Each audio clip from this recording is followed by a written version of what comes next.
जम्मू कश्मीर में रोहिंग्या शरणार्थियों की मौजूदगी पर मुख्यमंत्री उमर अब्दुल्ला ने केंद्र के पाले में गेंद फेंक दिया है। उमर अब्दुल्ला ने कहा कि केंद्र ये तय करे कि रोहिंग्या का क्या करना है। उमर अब्दुल्ला ने कहा कि केंद्र सरकार को इस विषय में अंतिम निर्णय लेना है। अगर रोहिंग्या शरणार्थी को वापस भेज सकती है तो भेजे, लेकिन अगर ऐसा नहीं है तो हम उन्हें भूखा और ठंड से मरने के लिए नहीं छोड़ सकते। जम्मू कश्मीर के सीएम ने बांग्लादेश के साथ संबंधों पर भी केंद्र सरकार को पूर्व प्रधानमंत्री अटल बिहारी वाजपेयी की नीति का अनुसरण करने की सलाह देते हुए कहा कि हमें अपने पड़ोसियों से बेहतर संबंध बनाने चाहिए। देश में रोहिंग्या को लेकर राजनीति तेज हो गई है। रोहिंग्या मुद्दे पर आम आदमी पार्टी और बीजेपी में ठन गई है। दोनों पार्टियां एक दूसरे पर आरोप लगा रही है। एक तरफ जहां बीजेपी ने मतदाता सूची में रोहिंग्या के नाम का मुद्दा उठाया तो आपने कहा कि बीजेपी याद करे कि दिल्ली में रोहिंग्या को फ्लैट किसने दिलवाया था। बहरहाल हम इस बहस में नहीं पड़ते हैं और सीधे आपको बताने की कोशिश करते हैं कि रोहिंग्या कौन है और कैसे आज भारत में इनकी आबादी तकरीबन 40,000 के आसपास पहुंच गई है। रोहिंग्या मुसलमान के मसले को दो रूप में देखा जाना चाहिए। एक वो जो भारत में रह रहे हैं और दूसरे वो जो म्यांमार से भागने की कोशिश कर रहे हैं।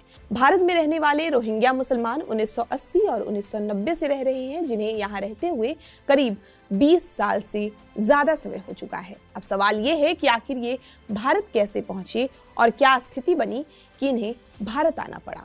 नेशनल ज्योग्राफिक की रिपोर्ट के अनुसार संयुक्त राष्ट्र रोहिंग्याओं को दुनिया में सबसे प्रताड़ित अल्पसंख्यक समुदाय मानता है।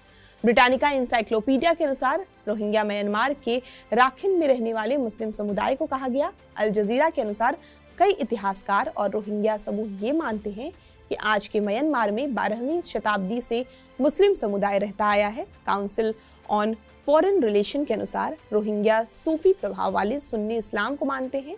आज दुनिया भर में करीब 35 लाख रोहिंग्या फैले हुए हैं, लेकिन 2017 के अगस्त से पहले करीब 10 लाख रोहिंग्या म्यांमार के राखिन राज्य में रहते थे। रोहिंग्या म्यांमार की जनसंख्या का लगभग 1/3 हिस्सा थे।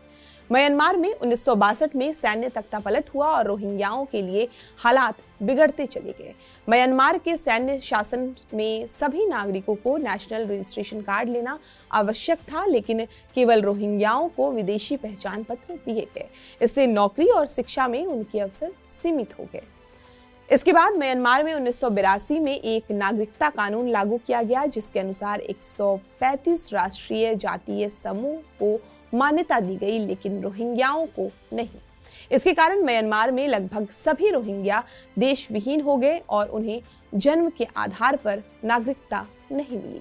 2014 में जब देश में 30 साल बाद पहली बार जनसंख्या गणना हुई तो तत्कालीन सरकार ने 11 घंटे में फैसला लिया कि जनसंख्या गणना में उन लोगों को शामिल नहीं किया जा सकता जो खुद को रोहिंग्या कहते हैं। केवल बंगाली पहचान बताने पर उन्हें जनसंख्या गणना में शामिल किया जाएगा। एक रिपोर्ट के मुताबिक भारत में 1980 और 90 के दशक से ही रोहिंग्या भारत में रह रहे हैं, लेकिन 2017 में जब रखाइन प्रांत में इनके खिलाफ हिंसा हुई तो लाखों की संख्या में पलायन हुआ। रोहिंग्या पहले बांग्लादेश और फिर भारत आकर शरण लेने लगे। एक रिपोर्ट बताती है कि बांग्लादेश से भारत आने के दो रास्ते हैं, पहला पश्चिम बंगाल और दूसरा पूर्वोत्तर राज्य। हजारों की संख्या में रोहिंग्या शरणार्थी पश्चिम बंगाल और मिजोरम मेघालय के रास्ते भारत में घुसे। भारत में अब ये जम्मू, हरियाणा, हैदराबाद, दिल्ली, राजस्थान के आसपास के इलाकों में रह रहे हैं। भारत में रोहिंग्या को लेकर राजनीति होती रहती है। तकनीकी तौर पर भारत ने संयुक्त राष्ट्र में शरणार्थियों को लेकर किसी संधि पर हस्ताक्षर नहीं किए हैं, लेकिन इतिहास देखें तो भारत ने हमेशा शरणार्थियों का स्वागत किया है। 1950 से तिब्बत से शरणार्थी आते रहते हैं। इसके अलावा बांग्लादेश, श्रीलंका से भी भारत में शरणार्थियों के आने का इतिहास है। संयुक्त राष्ट्र के शरणार्थी एजेंसी के मुताबिक भारत में रोहिंग्या मुसलमानों की रजिस्टर्ड संख्या 14,000 से ज्यादा है, लेकिन कुछ दूसरे आंकड़ों से पता चलता है कि यह संख्या लगभग 40,000 के करीब है, जो कि अवैध रूप से भारत में रह रहे हैं। आपको ये पूरी जानकारी कैसी लगी हमें कमेंट करके जरूर बताएं और देश दुनिया की तमाम खबरों के लिए आप हमारे साथ बने रहें और देखते रहें TV9 डिजिटल।